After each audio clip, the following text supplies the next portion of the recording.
حالی کے اشعار آپ کو سنائے تھے کہ پستی کا کوئی حد سے گزر نہ دیکھے، اسلام کا گر کر نہ ابھر نہ دیکھے، مانے نہ کبھی کہ مد ہے ہر جزر کے بعد دریا کا ہمارے جو اتر نہ دیکھے۔ دین مغلوب ہو، دین پامال ہو، اغیار اس کو پاؤں تلے روند رہے ہو، اور اللہ کا وفادار بندہ پاؤں پھیلا کر سو رہا ہو، بال بچوں میں خوش و خرم زندگی بسر کر رہا ہو، ہے کوئی غیرت کا معاملہ؟ اقیم الدین ولا تتفرقوا فیہ، یہ دین قائم ہونے کے لیے آیا، قائم کرو۔ اقامت دین اسی کا نام ہے جو آخری تقریر کا موضوع ہے۔ تو اس کا طریقہ کار کیا ہے؟ آج نہ بتا رہا ہوں، یہ تیسری چھت ہے، تکبیر رب، اقامت دین۔ تیسرا لفظ کیا ہے؟ اظہار دین۔ اظہار کے لفظی معنی کیا ہے؟ غلبہ، دین کو غالب کرنا۔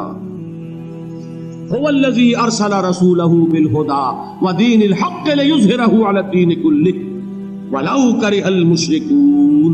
سورہ صف میں بھی آیت آئی، سورہ توبہ میں بھی آئی، سورہ فتح میں آئی ہے، آخری ٹکڑا مختلف ہے، وکفی باللہ شہیدا، باقی پوری آیت میں ہے۔ ہم نے اپنے رسول کو بھیجا اس لیے الہدا دے کر، قرآن حکیم اور دین حق دے کر، تاکہ غالب کرے اسے کل کے کل دین پر۔ سمجھی بات؟ اظہار دین کے کیا معنی؟ دین اللہ کا غالب ہو جائے پورے نظام زندگی پر، کوئی حصہ زندگی کا خالی نہ رہے۔ چوتھی اصطلاح یہ سورہ بقرہ میں آئی ہے اور سورہ انفال میں۔ سورہ انفال میں زیادہ پرسکو الفاظ ہیں، وَقَاتِلُوهُمْ حَتَّى لَا تَكُونَ فِتْنَةٌ وَيَكُونَ الدِّينُ كُلُّهُ لِلَّهِ۔ اے مسلمانوں، جنگ کرو اللہ کے دشمنوں سے یہاں تک کہ فتنہ اور فساد فروغ ہو جائے اور دین کل کا کل صرف اللہ کے لیے ہو۔ سمجھ رہے؟ فتنہ اور فساد کیا ہے؟ موٹی سی بات سمجھیے۔ آپ کہیں کہ صاحب امریکہ میں تو کوئی فتنہ نہیں، کوئی فساد نہیں، اور فلاں سوسائٹی تو بڑی پرامن ہے۔ اصل فتنہ کیا ہے؟ اگر ڈاکوؤں کے ڈیرے میں امن ہے تو کیا اسے امن کہا جائے گا؟ بات سمجھیے، اصل فتنہ کیا ہے؟ یہ زمین کس کی ہے؟ اس پر حکومت کس کی ہونی چاہیے؟ جو اپنی حکومت جما رہا ہے وہ کون ہے؟ باغی۔ کیوں ڈر رہے ہیں آپ؟ جو یہ کہے کہ مجھے اختیار ہے جو چاہوں کروں، وہ کون ہے؟ باغی۔ اور جو اللہ کا وفادار ہے اس کی کیا ذمہ داری ہوگی؟ اس بغاوت کا سر کچلنا۔ اگر نہیں کچلتا تو کیا شمار ہوگا؟ وہ بھی باغی کا ساتھی۔ جو باغی کو برداشت کرے، ایبیٹمنٹ کہلائے گی، یہ جرم کی اعانت کہلائے گی۔ یہ دو اور دو چار کی طرح سمجھیے، پھر سمجھیے زمین کس کی؟ Who is the rightful ruler of this world؟ اللہ۔ کس کو حق پہنچتا ہے کہ اس کا قانون چلے؟ کوئی اور اپنا چلوائے تو کون؟ باغی۔ اور جو اللہ کا وفادار ہے اس کا فرض کیا؟ اس باغی سے نبرد آزمائی، اس کا سر کچلنا اور اللہ کے دین کو، اللہ کی حکومت کو قائم کرنا۔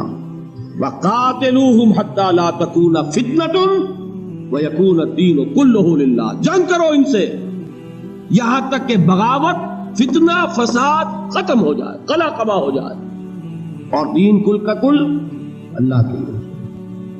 دیکھیے، اگر کوئی ایک شخص بیٹھا ہے کہ میرا اختیار ہے جو چاہوں کروں، وہ کون ہوگا؟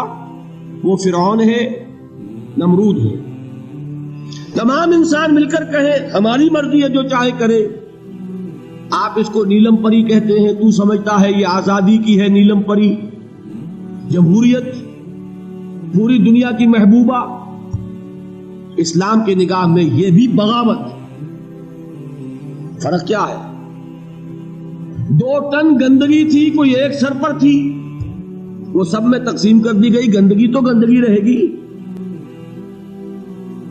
غیر اللہ کی حاکمیت کا اصول یہ ہے بغاوت.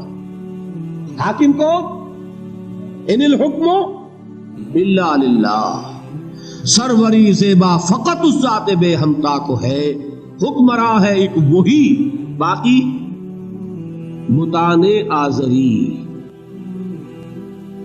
اللہ کے دین کو قیام کہہ لیں، اللہ کی بڑائی کا نظام کہہ لیں، دین کا غلبہ کہہ لیں، کل دین اللہ ہی کے لیے ہو جائے.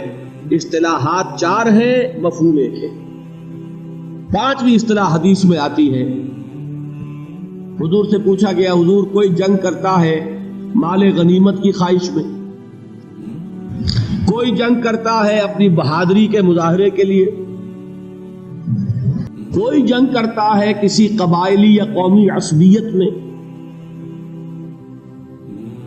اس کی مثال تھوڑی سی سمجھا دوں. پہلی 2 باتیں تو واضح ہیں. فرض کیجئے کوئی شخص ہے جا تو رہا ہے حضور کے ساتھ ہی کسی غزوے کے لیے، اپنے دل میں نیت جو ہے وہ مال غنیمت کی ہے.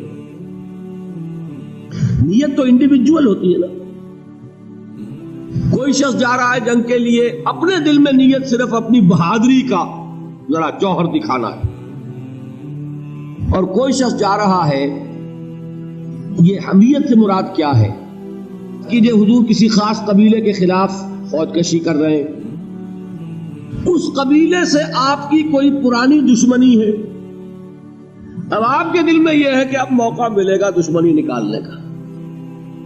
یہ آپ کی جنگ جو ہوگی یہ اپنی حمیت میں ہوگی. سمجھ گئے بات کو؟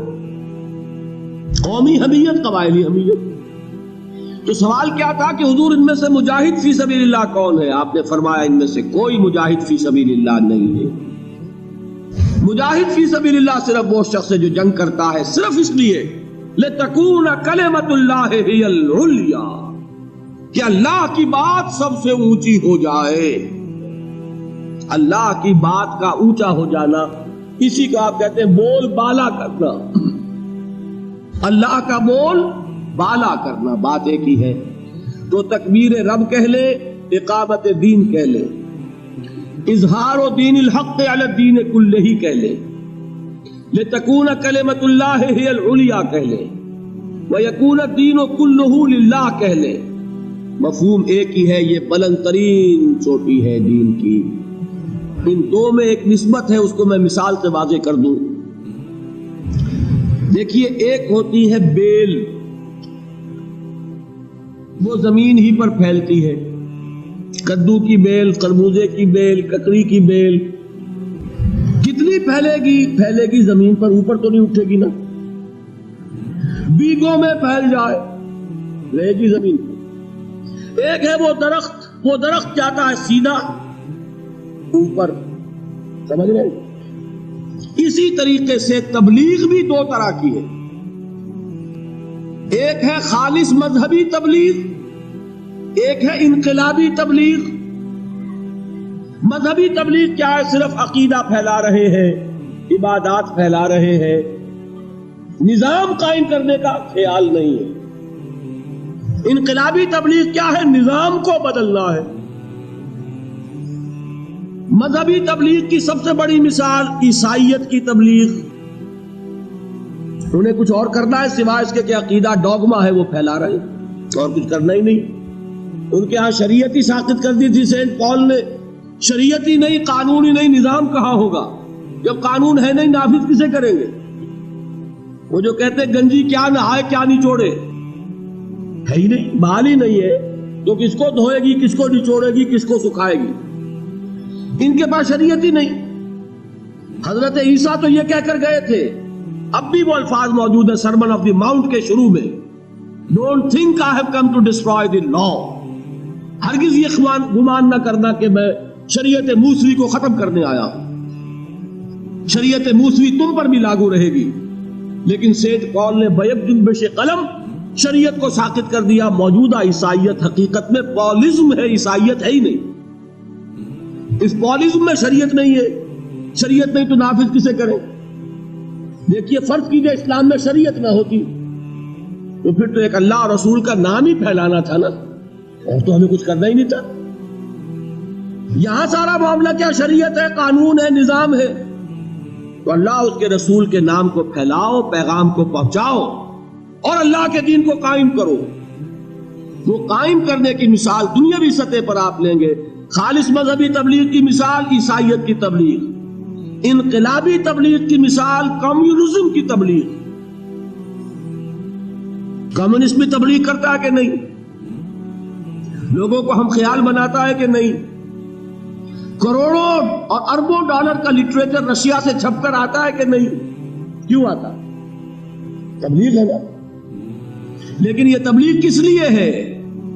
کمیونسٹ سسٹم کو نافذ کرنے کے لیے، انقلاب برپا کرنے کے لیے، جمہوری یا سیاسی یا دوسرے جو بھی سرمایہ دارانہ جمہوری نظام ہے ان کو ختم کرنے کے لیے. یہ مقصد ہے کہ نہیں؟ یہ تبلیغ ہے انقلابی تبلیغ، وہ تبلیغ ہے مذہبی تبلیغ. اسلام میں یہ دونوں ہیں. دوسری منزل تھی جو میں نے بتائی وہ تبلیغ کی ہے، تیسری منزل انقلاب کی. نظام بدلو، حکومت اللہ کی قائم ہو، جمہور کی نہیں. شریعت اللہ کی نافذ ہو. کوئی پارلیمنٹ قانون سازی کر سکتی ہے صرف اللہ اور اس کے رسول کے احکام کے دائرے کے اندر.